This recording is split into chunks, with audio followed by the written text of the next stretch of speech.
Rebecca Walter at the New York Stock Exchange. I want to talk to you about millennials and Gen Zers possibly getting into the home buying market and taking that plunge for the first time. A lot of Gen Zers have completely given up on the idea of buying a house, even millennials, but you did see mortgage rates tick down for the last 2 weeks, and that's because since Liberation Day on April the 2nd, you saw before the 10-year at the 4.4 range, 4.3, it came down to 4.2, and it was even in the 4.1s this last 2 weeks, and so that's why mortgage rates have come down. So you've got a lot of people that are stirring up sentiment saying, hey, maybe it's time for me to buy, or maybe I can't afford to buy.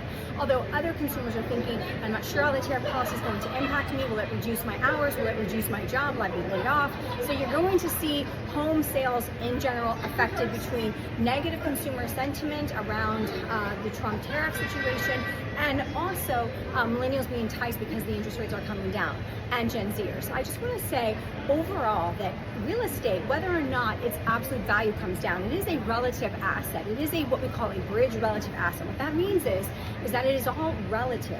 As the entire U.S. housing market might see a rotation downwards into value, that's because of the fact that we're going to have a pullback globally on prices, and that's because of all of the global trade wars that we've had and this tariff policy. And so that will create some job uncertainty, that will create labor and revenue uncertainty on people's behalf, and it will affect both the sales and the buys on the home buying market. But overall, housing is a net negative inventory. We don't have enough houses for the amount of people that we have, and we don't build enough. So there's always going to be a supply constraint on housing, whether it's on the multifamily side or the single family side.